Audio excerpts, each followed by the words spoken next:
ഈ ചാനലിൽ ഇടുന്ന ഓഫർ വീഡിയോകൾ പെട്ടെന്ന് കാണാൻ ഈ ചാനൽ ഒന്ന് സബ്സ്ക്രൈബ് ചെയ്യാൻ മറക്കല്ലേ. താമര വിത്ത് വാങ്ങി മുളപ്പിച്ച് നട്ട് പരാജയപ്പെട്ടവരുടെ പ്രത്യേക ശ്രദ്ധയ്ക്ക്, വിത്ത് വാങ്ങി മുളപ്പിച്ച് നട്ടിട്ടൊന്നും നമുക്ക് താമരയിൽ വളരെ പെട്ടെന്നൊന്നും മൊട്ടുകൾ ഉണ്ടാക്കാൻ കഴിയില്ല. കുറേ കാലങ്ങൾക്ക് ശേഷം ഒടുവിലായിരിക്കും എപ്പോഴെങ്കിലും ഒരു മൊട്ടുണ്ടാകുന്നത്. ഇനി വിത്ത് വാങ്ങി മുളപ്പിച്ച് നട്ട താമരയാണെങ്കിൽ ഉറപ്പായിട്ടൊരു നാടൻ താമരയാകാനായിരിക്കും കൂടുതൽ ചാൻസ്. കാരണം ഹൈബ്രിഡ് വെറൈറ്റി താമരകളുടെ വിത്തുകൾ ആരും സെയിൽ ചെയ്യാറില്ല. എക്സ്പെരിമെന്റ്സിന് വേണ്ടി, അതായത് പരീക്ഷണങ്ങൾക്ക് വേണ്ടി പുതിയൊരു വെറൈറ്റി താമരയെ വികസിപ്പിച്ചെടുക്കാൻ വേണ്ടിയൊക്കെ ആയിരിക്കും അങ്ങനെയുള്ള വിത്തുകൾ ഉപയോഗിക്കുന്നത്.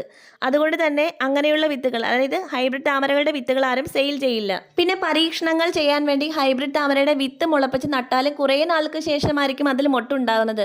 പക്ഷേ ഹൈബ്രിഡ് വെറൈറ്റി താമരയുടെ തന്നെ ട്യൂബർ, അതായത് കിഴങ്ങ് പ്ലാന്റ് ചെയ്ത് കഴിഞ്ഞാൽ നട്ട് ഒരാഴ്ചക്കകത്ത് തന്നെ പലപ്പോഴും പല വെറൈറ്റികളിൽ മൊട്ടുകൾ ഉണ്ടാകാറുണ്ട്. അപ്പോൾ നിങ്ങൾക്കും നട്ട് ഒരാഴ്ചക്കകത്ത് തന്നെ മൊട്ടുകൾ ഉണ്ടാകുന്ന താമര വെറൈറ്റികളുടെ ട്യൂബറുകൾ വാങ്ങിക്കാൻ താല്പര്യമുണ്ടെങ്കിൽ വീഡിയോയിൽ കാണുന്ന വാട്സപ്പ് നമ്പറിലേക്ക് മെസ്സേജ് അയയ്ക്കുക. വളരെ പെട്ടെന്ന് തന്നെ മൊട്ടുകൾ ഉണ്ടാകുന്ന താമരകളുടെ ട്യൂബറുകൾ വാങ്ങിക്കാൻ താല്പര്യമുള്ളവർ കമന്റ് ബോക്സിൽ വേണമെന്ന് ഉറപ്പായിട്ടും ഒന്ന് കമന്റ് ചെയ്യുക.